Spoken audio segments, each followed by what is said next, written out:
Bonjour Monsieur le maire, Bonjour. bienvenue dans cette interview. Merci d'être là avec nous au sein du parc du Béal. On est très heureux de vous avoir avec nous. On va pouvoir échanger avec vous pour mieux vous connaître, vous et vos conditions. En tant qu'habitant de la Croix, ça nous tient beaucoup à cœur. Et peut-être même en apprendre plus sur notre propre ville par la même occasion. Est-ce que vous êtes prêts? Bien sûr. Et je suis d'ailleurs très heureux de vous accueillir sur le parc du Béal parce que c'est quelque chose qui me tient à cœur, le parc du Béal.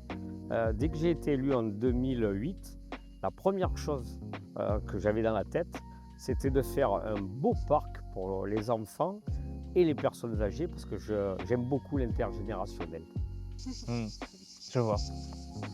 Très bien. On va pouvoir commencer avec le CV de l'invité. En 1 minute, on va faire un court CV de vous. Je vais vous demander quelque chose. Vous allez répondre spontanément pour pouvoir enchaîner rapidement.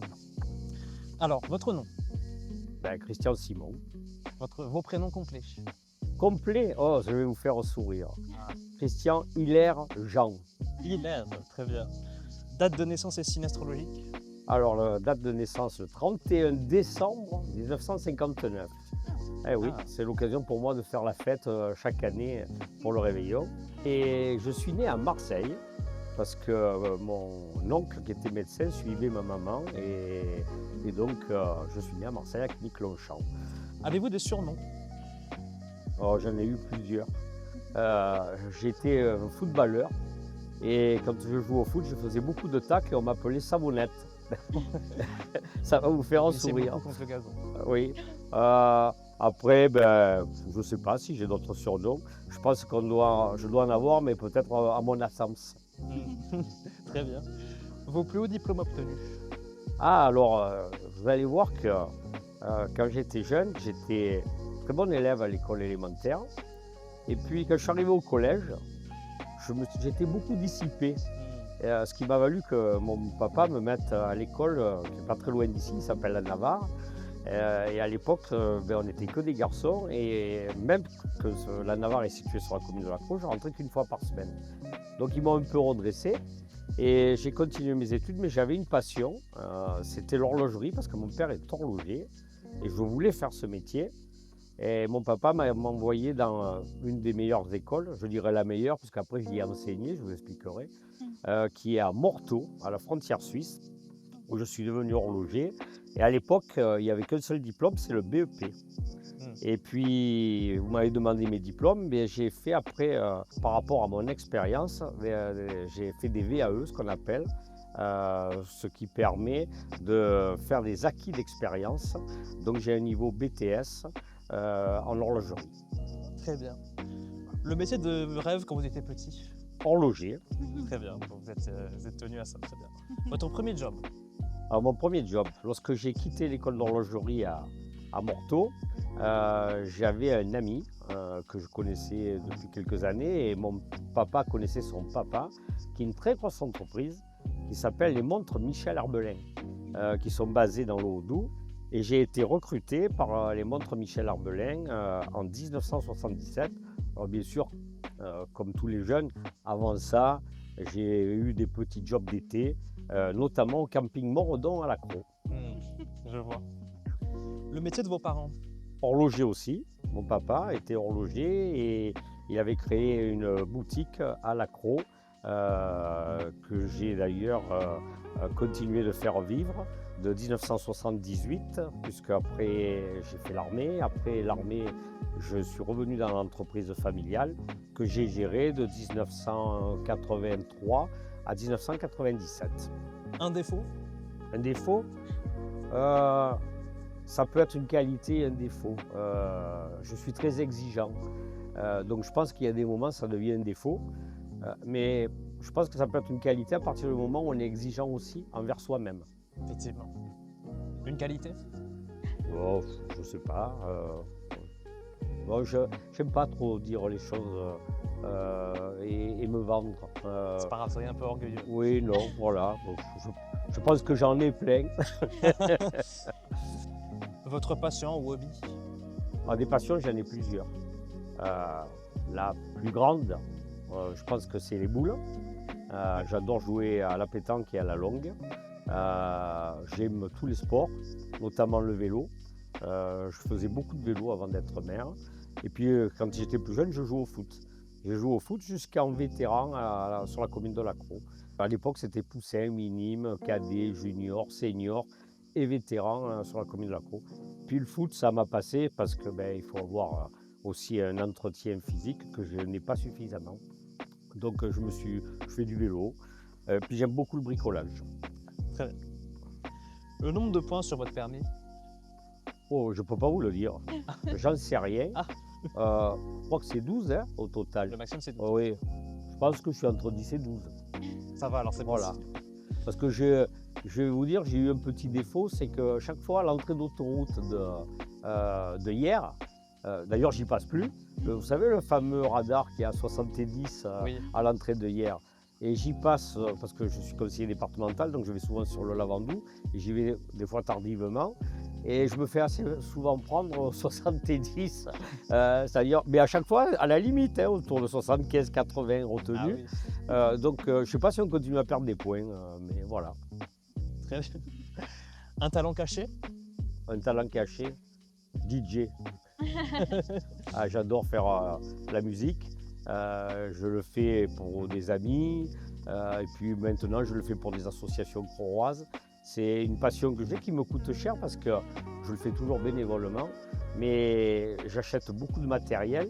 Je pense que c'est l'endroit où je passe le plus de mon argent, c'est-à-dire l'achat de matériel de DJ. Le dernier que j'ai fait en date, c'était pour une soirée au hand. Et j'achète des décors, des lumières. C'est une passion que j'ai toujours eue. D'ailleurs, c'est pour ça que je vois d'un bon œil ce qui se passe dans le parc du Béal sur la fin du mois, Azur Music Festival. Super. Bien, très bien. Merci beaucoup pour vos questions. On va pouvoir passer à la prochaine partie. Oui. Donc la prochaine partie elle consiste à la boîte à questions. Donc je vais vous faire piocher des petites questions. Et puis dedans il y a des thèmes. Donc, Alors c'est vous qui la lisez. deux petits papiers. De papier, c'est vous qui le lirez. Jeunesse, environnement. Merci. Alors, question numéro 1. Quelle différence remarquez-vous entre votre jeunesse à Lacros et celle des jeunes d'aujourd'hui? Et si vous avez à nouveau 20 ans ici, que choisirez-vous de faire en premier? Alors la différence, je vais peut-être un peu choquer parce que des fois les jeunes se plaignent, quelquefois se plaignent qu'il n'y a pas assez d'animation, pas assez d'infrastructures. Vous savez, quand j'ai été jeune à Lacros, ça remonte puisque j'ai 66 ans, à Lacros on n'avait que 3 sports. Il y avait le judo, il y avait le foot et le hand. Et il y avait un quatrième qui débutait, et pourtant c'est pas à côté, c'était le ski club, dont d'ailleurs je suis devenu président plus tardivement. J'ai toujours aimé le sport et on avait peu d'infrastructures. Il faut que vous sachiez, les jeunes, c'est qu'à l'endroit où aujourd'hui vous avez le parking Jean Nat, là c'était ce qu'on appelait l'annexe. Il y avait l'école Jean Giono, là où il y a le GIS aujourd'hui et l'école de musique. Il y avait un autre bâtiment qui ressemblait qui était le petit frère ou la petite sœur du bâtiment que vous voyez, parce que c'était les mêmes. Donc on avait l'école et derrière donc, on avait l'annexe où on pouvait jouer au hand. En fait c'était ni plus ni moins un goudron tracé. On avait le stade de foot à Lacros, donc moi j'étais plutôt foot et judo, c'est pour ça que j'ai fait du judo et du foot. Et le stade de foot était en même lieu qu'aujourd'hui il y a le stade Louis Palazzi, mais il n'y avait rien autour. Il n'y avait pas de gymnase, il n'y avait rien du tout. Et derrière le stade, c'était les vignes. Et lorsqu'on shootait dans le ballon, on avait 2 intérêts, un de marquer le but, et le deuxième, c'était de ne pas manquer les cages parce qu'il fallait aller chercher le ballon dans les vignes. Et je ne vous dis pas, l'hiver, lorsqu'il pleuvait, les crampons, il y avait ça de boue à l'intérieur. Et on avait des vestiaires où il n'y avait pas d'eau chaude. À l'intérieur, il faisait très froid. Voilà, c'était des infrastructures qui n'étaient pas importantes, mais il y avait cette envie de porter les couleurs de la ville. Et je vais même vous dire plus loin, c'est que lorsque j'étais jeune à Lacros, il y avait toujours les mêmes quartiers qui existent. Le quartier des Goy-Fournier, le quartier de la Moutonne, le quartier du centre-ville de Lacros et le quartier des Escudiers. On faisait des rencontres de foot interquartiers où on se disputait, et des fois c'était chaud. Et puis le dimanche, par contre, on jouait tous avec le même maillot pour la ville de Lacros. C'est quelque chose que j'ai bien vécu. Alors, quelle différence il y a aujourd'hui avec la jeunesse d'aujourd'hui? Aujourd'hui, vous avez beaucoup plus d'infrastructures, vous êtes beaucoup plus nombreux. La petite nostalgie que j'ai, c'est qu'à l'époque, il n'y avait que 2 écoles. Il y avait l'école Jean Giono, qui était à la place du Gis, et l'école Jules Ferry à la Moutonne, qui était en plein centre-ville. Et ça avait un petit avantage, c'est que tous les jeunes de la commune, on se connaissait. Et d'ailleurs, tous les jeunes qui deviennent plus âgés, je ne dirais pas vieux, mais qui avancent dans l'âge, aujourd'hui, on se connaît tous. Et je vois la différence avec mes filles qui ont vécu à Lacros, qui, elles, sont allées à Jean Giono aussi, mais ils ne connaissent pas les jeunes qui étaient à Jean Écart ou dans les autres écoles. C'est la vraie différence, elle est là. Donc, ce que je me bats en tant que maire aujourd'hui, c'est d'essayer de continuer à avoir ce lien entre toute la jeunesse crauroise pour avoir cette entité crauroise, défendre le clocher, comme on dit. Et c'est quelque chose d'important. Et c'est d'ailleurs, je pense, que ce qui m'a donné l'idée de créer le GIS à Lacros en 1994, avant la mission locale, puisque la mission locale a été créée en 1995. Et j'avais envie que tous les jeunes se retrouvent déjà l'été. Parce que quand j'avais créé le GIS à l'époque, on avait simplement les vacances d'été où on faisait des animations et on sortait aussi à l'extérieur de la commune. Et le GIS, c'est une autre famille. Puis j'ai toujours pensé que quand on est jeune, on a besoin d'être occupé. Aujourd'hui, en plus, les parents travaillent les deux. Des fois, malheureusement, les familles sont éclatées. Il n'y a que le maman ou que le papa. Et donc, il faut qu'on puisse continuer à avoir ce lien social. Et je pense que ça amène un avantage, c'est que les jeunes se connaissent entre eux, connaissent les animateurs, et se créent ce lien. D'ailleurs, j'ai une fierté aujourd'hui, c'est que je vois qu'il y a plein d'animateurs du GIS qui étaient des anciens du GIS, qui ont été jeunes au GIS, aujourd'hui ils sont animateurs au GIS. Et puis quand je les rencontre dans la rue, ils ne m'appellent pas monsieur le maire, ils me disent « Oh Christian, tu te rappelles quand on faisait ceci ou cela ?» Voilà, donc c'est un peu ma fierté, mais c'est surtout mon envie de garder cet esprit village, même si on est une ville de 20 000 habitants. Alors, quelquefois sur les réseaux sociaux, vous êtes habitués aux réseaux sociaux. Moi aussi. Alors moi je suis plus âgé, je vais plus sur Facebook, vous allez sur d'autres. Quand j'entends les gens, ah, c'était mieux avant. Ah oui, avant on était peut-être moins nombreux. Mais je peux vous dire que quand on faisait un match de foot, d'abord on commençait à ramasser les cailloux sur le stade pour essayer de les enlever. Parce que quand on tombait, je peux vous dire qu'on était écorchés vifs. On n'avait pas tout ce qu'on a aujourd'hui. Le parc du Béal, ça n'existait pas. On n'avait pas toutes les infrastructures sportives. Donc à un moment donné, il faut ramener les choses et dire oui, avant c'était bien, mais aujourd'hui c'est bien aussi. Ok, super. Deuxième question. Que mettez-vous en place pour attirer et garder les jeunes au sein de la communauté? Mais justement, je l'ai dit, donc quand ils sont très jeunes, c'est d'avoir des activités au sein de la commune, que ce soit par les infrastructures sportives. Et je tiens à féliciter tous les bénévoles d'associations. Vous savez, moi j'ai été bénévole pendant des années, dès mon plus jeune âge. Mon papa était président du comité des fêtes quand j'avais 8-10 ans. Et j'ai commencé le bénévolat dans ces associations, ce qui m'a permis d'apprendre à vivre avec les autres et d'avoir envie de faire des choses pour les autres. Bon, après, il faut avoir un métier, il faut vivre. On peut être bénévole que si on a un métier à côté, qu'on puisse vivre. Mais c'est donner du temps aux autres. Et pour les attirer et les conserver sur la commune, il faut aussi qu'il y ait de l'emploi et du logement. Alors le logement est un vaste problème, j'en parlais juste avant de faire cette interview avec le président de la mission locale, c'est que la difficulté aujourd'hui en tant que maire, c'est que moi j'ai envie de faire du logement, mais pour les jeunes craurois.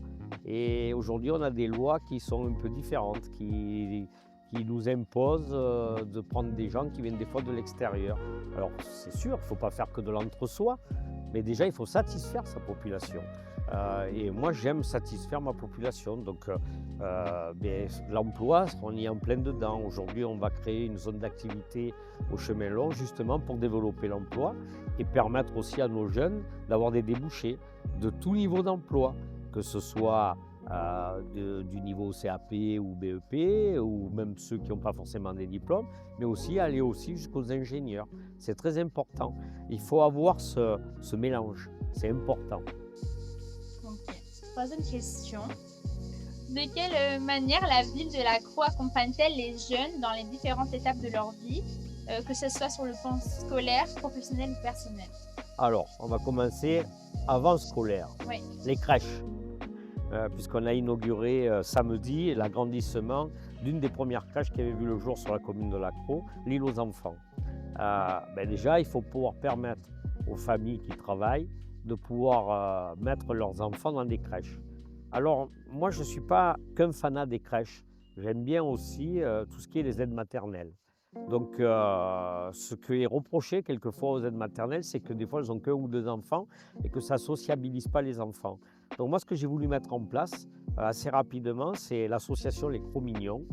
Je les aide beaucoup parce que ça permet à toutes les aides maternelles de la commune, sont plus de 70, de pouvoir bénéficier d'infrastructures crauoises, c'est-à-dire soit le parc du Béal, soit des salles dans des gymnases, soit des salles à la Moutonne, Ah, ma mère est pour dans rassembler. l'association. Pour rassembler. Tu confirmes donc. Oui, Voilà, ma mère est donc, dans l'association. et pour pouvoir justement que les enfants se rencontrent et que les assistantes maternelles puissent être un peu en réseau.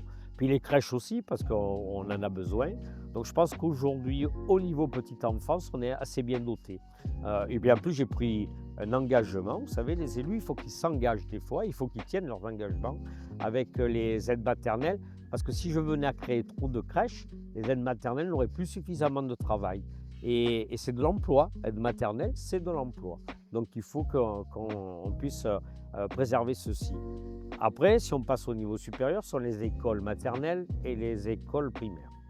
Alors, pour ces écoles, on fait des efforts pour qu'elles soient de qualité, pour que les enseignants aient un bel outil de travail, pour que les ATSEM puissent bien travailler aussi au sein des écoles. Bien sûr, après, il y a tout l'accompagnement périscolaire qui est très important.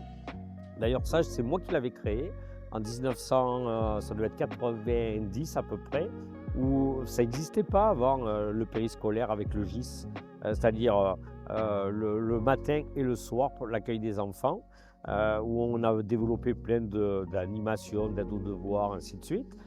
Et puis même maintenant, on a rajouté dans le temps méridien, où les enfants peuvent aussi s'occuper, avoir des activités au sein de l'école. Après, une fois qu'on a dépassé ça, et bien après, on arrive vers les ados.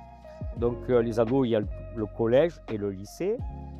Bien là, on a un peu moins la main parce que vous savez, le collège et le lycée, ce n'est pas une compétence communale. C'est une compétence pour le collège départemental et pour le lycée, une compétence régionale.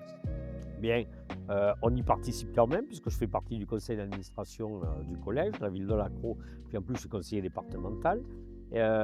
J'étais auparavant conseiller régional, je m'investissais beaucoup dans les lycées de prédilection des Craurois, qui sont principalement le lycée Costebel, le lycée Jean Écart, le Golf Hôtel et des fois l'Agri-Campus ailleurs. Donc il faut s'investir auprès des enseignants. Et puis après, quand vous êtes un petit peu plus âgé, avant que vous ayez le droit de travailler, parce que dans les collectivités territoriales, on n'a pas le droit de vous recruter avant 18 ans. C'est une question de responsabilité. Donc, on a le GIS où vous faites le BAFA, où vous pouvez encadrer d'autres enfants, ça c'est bien. Et puis après, au niveau de la mairie, on embauche quand même pas mal de saisonniers. Cette année, je crois que c'est un nombre de 27 saisonniers qui travaillent dans divers services, que ce soit l'accueil à la mairie, que ce soit aux festivités, parce que vous avez vu qu'on fait beaucoup de festivités à la Crau. Donc ça nous demande beaucoup de manutention, porter des chaises, mettre des podiums en place, nettoyer. Et puis aussi sur les services des ordures ménagères, du nettoiement. Donc c'est tout un ensemble. Alors bien sûr, nous à la Crau, on n'a pas d'université, on n'a pas de lycée. Alors des fois on me dit, ça ne serait pas bien de créer un lycée à la Crau. Il y a des infrastructures qui sont importantes. Puis je ne sais pas si vous avez remarqué, malheureusement sur notre aire hiéroise, toulonnaise, il y a de plus en plus de personnes âgées et moins de jeunes. Tout ça dû au prix du foncier, où les gens s'écartent un petit peu de nos communes. Mais bon, il y a quand même des jeunes et on ne peut pas faire des doublons parce que tout ça coûte assez cher. Ok, merci beaucoup en tout cas. Très bien. On va pouvoir passer au deuxième thème qui est l'environnement du coup. Ouais.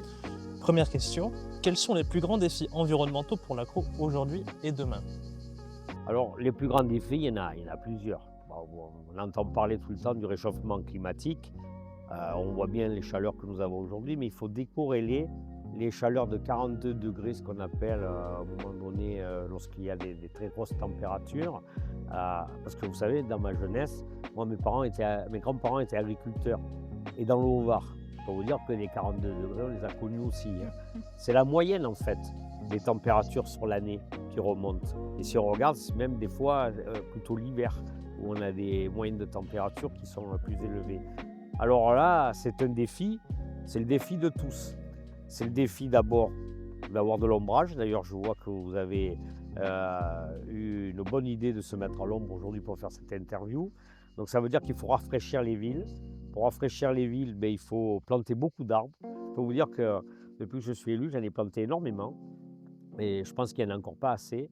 Malheureusement, on ne peut pas en mettre de partout parce qu'on a beaucoup de réseaux. Vous voyez, l'avenue Jean Touquin, centre-ville de la Crau, j'aurais aimé pouvoir planter des allées d'arbres. Et ce n'est pas possible parce qu'on a des réseaux de partout, que ce soit fibre, eau, assainissement, et j'en passe. Donc, c'est un défi. Je pense que c'est un défi. L'eau est un deuxième défi. Même si la Crau, on est bien doté. On a des nappes phréatiques souterraines qui sont importantes. C'est de l'eau qui nous vient des Alpes. Et on n'a jamais vraiment eu de problème, même si des fois la préfecture nous met sous astreinte de plus arroser. Sachez qu'à la Crau, on a quand même pas mal d'eau en souterrain. Et en plus, on a beaucoup d'agriculteurs qui ne puissent plus dans les puits, puisqu'on est doté de ce qu'on appelle le canal de Provence, qui est quelque chose qu'ont fait nos ancêtres, qui est très bien, qui est l'eau du Verdon, et qui nous permet de faire de l'irrigation et voire même de sécuriser certaines villes dans le département du Var en alimentation en eau potable. Donc c'est un défi environnemental. Le défi environnemental important, c'est de défendre notre agriculture. Parce que si les terres agricoles sont travaillées, donc ça veut dire que les agriculteurs, il faut qu'ils puissent vivre de leurs revenus. Si elles sont travaillées, ça crée de l'environnement. Plutôt que d'avoir des terrains cultes, comme on dit chez nous, avoir la pampa et avoir des terres en friche, c'est pas très bien. Si les terres sont cultivées, déjà, quand elles reçoivent des grosses pluies, puisqu'on a beaucoup de grosses pluies, ça percole beaucoup plus facilement dans les nappes phréatiques. Et puis c'est aussi l'environnement de garder nos collines. Je ne sais pas si vous remarquez, sur la commune de la Crau, on a le nord du Fenouillet, qui est un massif qui est magnifique. Dans la commune, peu de gens le savent. La commune est locataire du nord du Fenouillet, parce qu'il faut savoir que toutes les collines qui sont autour de nous, elles sont toutes privées. Et moi, j'ai souhaité, ça coûte à la commune, de louer tout le nord du Fenouillet pour pouvoir le rendre à la population. Parce que les propriétaires seront en droit de tout fermer. Tout le monde va s'y promener, mais jamais personne ne se pose la question à qui appartient la terre. C'est comme si moi, j'allais me balader dans le petit jardin. Donc ça, c'est pour garder notre environnement. Puis l'environnement dont les gens ne se rendent pas compte, c'est tout ce qu'on jette par terre. Il faut savoir, par exemple, les mégots. Avec TPM, aujourd'hui, on va mettre en place tout un dispositif pour que les gens mettent leurs mégots. Parce que quand on jette un mégot dans la rue, personne ne s'en rend compte. Lorsqu'il est soufflé, balayé, il va dans le pluvial. Et le pluvial, il va à la mer, par le Gapeau. Et bien ça fait partie de l'environnement. Vous savez que la mer est beaucoup plus polluée que la terre par les plastiques. Parce que tout finit à la mer. Et donc ça, c'est important. Nous, la mer, en plus, elle n'est pas très loin. Il faut qu'on essaye de la conserver, mais ça doit être la préoccupation de tous les jours. Donc vous le voyez, sur la commune de la Crau, je fais un gros effort pour l'entretien des rues. On passe tous les jours, parce que tout ce qu'on peut aspirer et enlever, c'est tout ce qu'on ne va pas retrouver dans le Gapeau et dans la mer. Donc l'environnement, c'est tout ça. Je suis quelqu'un qui suis très proche de l'écologie. D'ailleurs, vous avez vu le parc. J'essaye qu'il soit super bien entretenu, qu'il fasse un îlot de fraîcheur pour les jeunes et pour les personnes âgées. C'est très important. Voilà, c'est tout un ensemble. Deuxième question. Que fait la ville pour favoriser les mobilités douces? Vélo, marche, bus, navette? On fait beaucoup. On fait beaucoup, mais ça ne se voit pas assez. On fait beaucoup parce que, je ne sais pas si vous le savez, vous les jeunes, quel est mon moyen de mobilité que j'utilise le plus d'après vous? Vélo. J'en ai deux. Ça dépend ce que je fais. Vélo ou trottinette. Une trottinette. Eh oui, C'est vrai. c'est mes deux moyens de locomotion les plus importants. Je roule tout le temps en vélo et j'ai même deux sortes de vélos. J'ai un petit vélo normal comme tout le monde. Un est électrique, les autres non. J'en ai un d'ailleurs que j'ai racheté à une Crauroise qui date des années 1970 parce que j'avais un peu la nostalgie de ces vieux vélos. Donc je roule beaucoup en vélo et beaucoup en trottinette.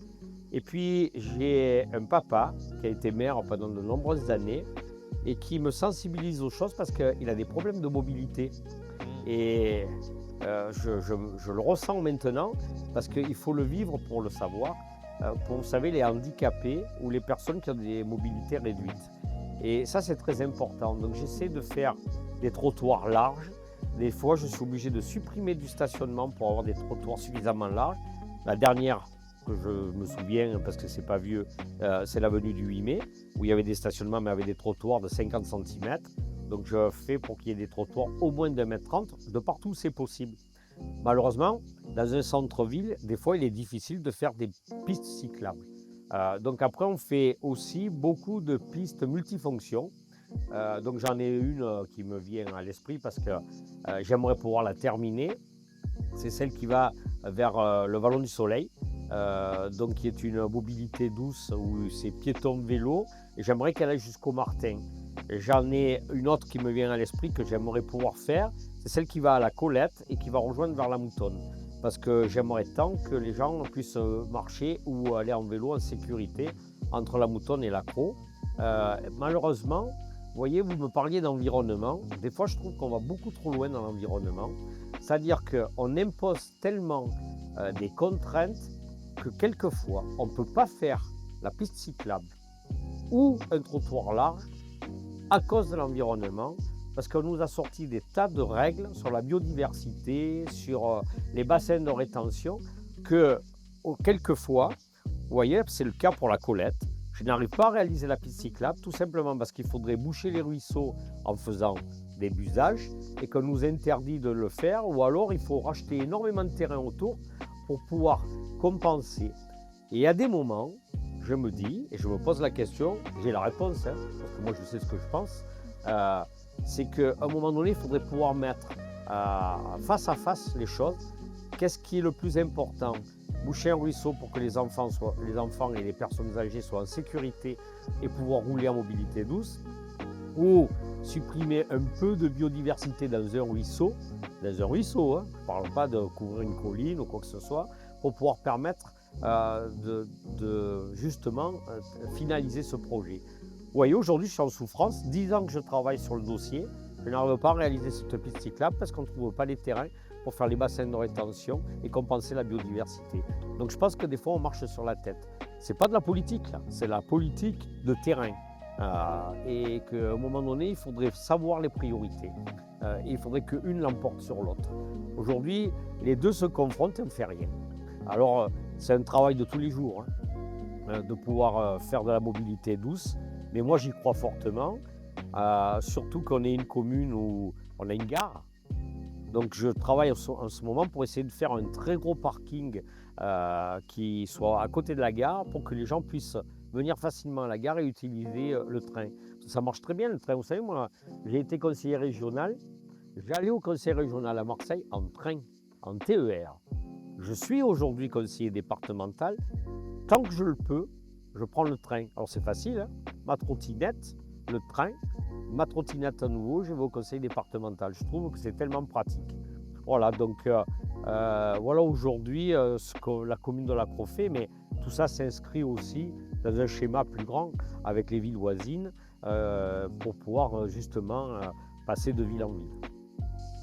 Alors nous deux, on est moutonnais. Ouais. Et en fait, il y a un problème qui vient souvent, c'est qu'on voulait aller à La Crau en bus, mais il n'y a pas de ligne qui relie la Moutonne et La Crau. Est-ce que vous faites quelque chose à ce sujet-là? Si, il y en a une, c'est la 49, c'est l'appel bus. Vous pouvez l'utiliser quand vous voulez.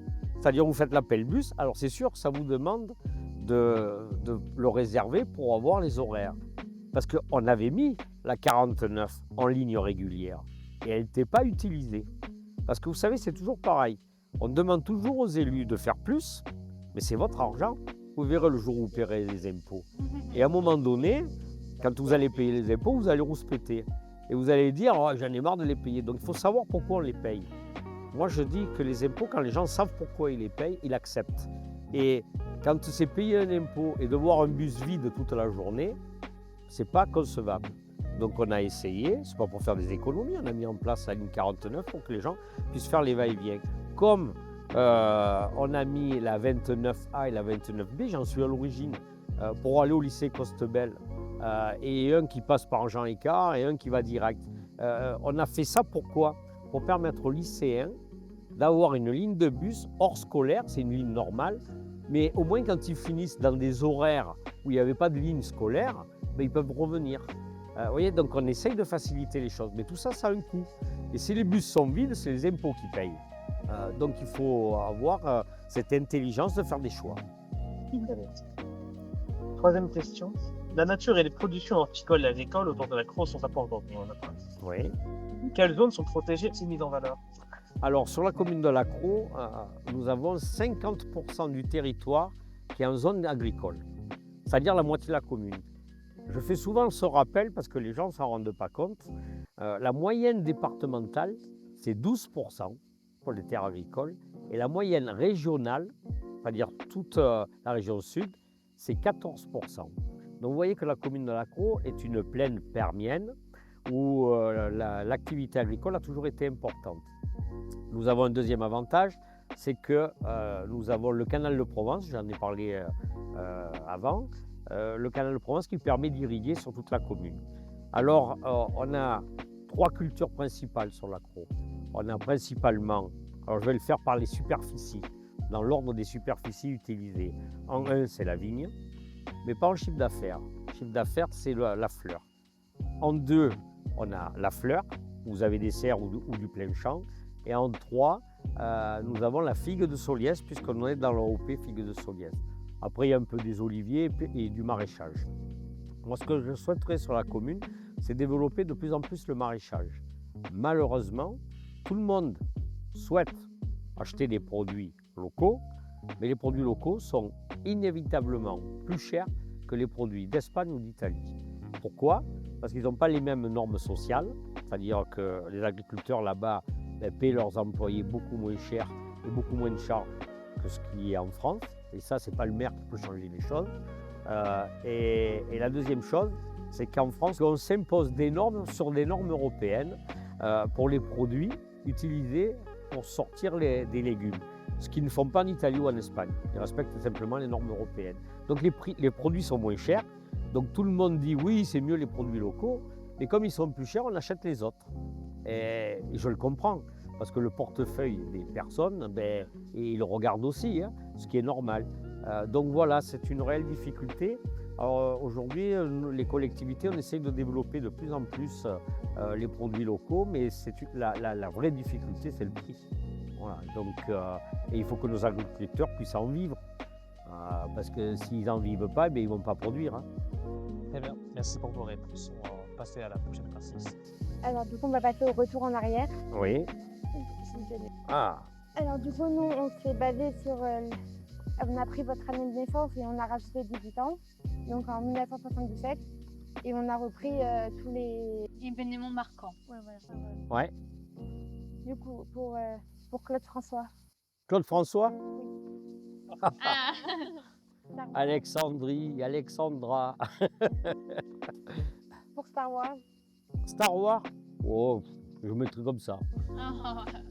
Le look disco avec les pantalons pas de def, les chevilles multicolores et les chaussures à plateforme. Je les mets encore. Lorsque je fais le DJ, j'ai encore mon costume avec les boules à facettes. With finesse. Louis de Funès.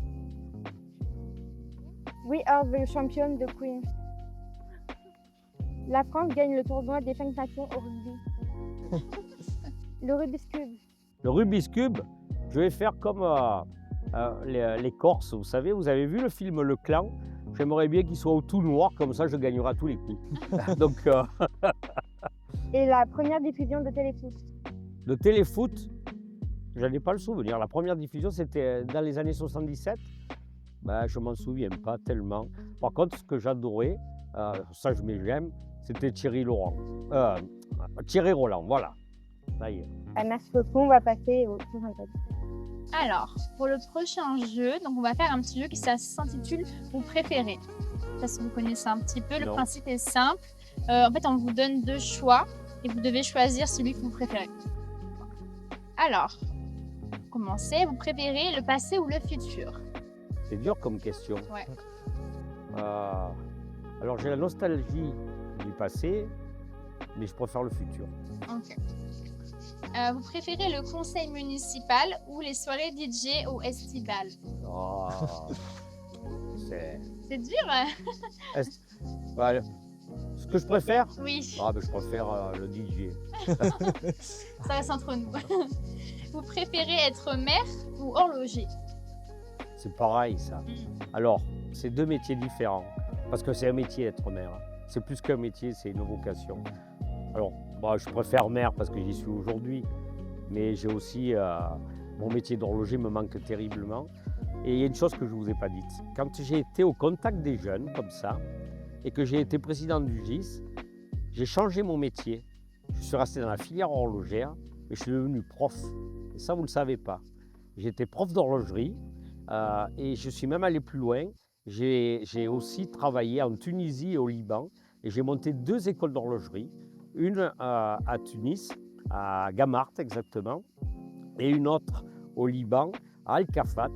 Et c'était pour être au contact des jeunes. J'ai toujours adoré être au contact des jeunes. J'ai toujours aimé mes élèves, ils me le rendent très bien, parce que par les réseaux sociaux et par WhatsApp, on a un groupe avec tous mes anciens élèves, et bon, on se raconte des conneries, on va le dire, et des choses intéressantes. Et j'adore voir ce qu'ils font, ce qu'ils deviennent. Ça devient de très grands horlogers. Il y en a qui travaillent dans les marques très prestigieuses, parce que je travaille dans le haut de gamme. Audemars Piguet, Blancpain, Rolex. J'ai beaucoup d'élèves et même qui sont chefs d'atelier. Donc vous voyez, le métier de maire est passionnant, mais le métier d'horloger, ça m'a amené aussi à ceci. Et c'est en créant le GIS que j'ai eu cette vocation de dire je vais passer mon savoir à des jeunes. Super. Alors, préférez vous balader à pied ou à vélo? À vélo. Préférez vous balader au marché le mercredi matin ou flâner au parc du Béal? Le marché. J'adore le parc du Béal. Mais le marché, c'est l'endroit où je rencontre beaucoup de gens et je ne le fais pas. Ça, c'est marrant, hein, parce que demandez aux marchands, vous allez les voir. Je ne le fais pas comme certains, que pendant la période électorale. Je le fais tout le temps, toute l'année, le mercredi, le dimanche. Je fais mon couffin, je vais acheter mes courses et j'adore être au contact des marchands et de tous les gens qui sont autour du marché. Le marché, c'est une ambiance. D'ailleurs, c'est moi qui ai créé le marché du dimanche matin. Ah. Ça n'existait pas avant, il n'y avait que le mercredi. Et puis quand je quitte l'accro, si je suis à l'extérieur, au Lavandou ou ailleurs, je vais aussi sur les marchés, ça me plaît. C'est quelque chose que j'aime beaucoup. Alors, vous préférez la tranquillité d'un repas dans les vignes ou l'énergie d'une soirée à l'Azur Music Festival? L'Azur Music Festival. Préférez marcher dans les rues incognito ou être reconnu partout comme Monsieur le maire? Mais même si je veux être incognito, j'y arrive pas. Vous savez, c'est le cas à l'accro. Bon, j'ai aussi eu d'autres responsabilités sur qui allaient sur les autres communes, parce que je suis conseiller départemental. Vous voyez, pas plus tard que hier soir, j'étais au Lavandou. Je connais beaucoup de monde, donc les gens, ils me parlent, mais j'adore ça. Et si j'ai envie d'être seul, mon petit secret, c'est que j'ai ma maman qui est ardéchoise et j'ai hérité d'une maison qui vient de famille, où je suis au milieu de la montagne, tout seul. Et j'y vais de temps en temps me ressourcer, pas assez souvent, mais c'est quelque chose que j'adore. Et l'Ardèche est une très belle région, surtout que moi c'est la Haute-Ardèche. Je ne vais pas vous dire exactement le nom où j'habite, mais c'est pas loin du Mont Gerbier-des-Joncs, la source de la Loire. C'est quelque chose de magnifique. En plus, ma maison, elle est juste sur ce qu'on appelle la ligne de partage des eaux. Vous les jeunes, vous savez ce que c'est la ligne de partage des eaux? Je vais vous apprendre quelque chose.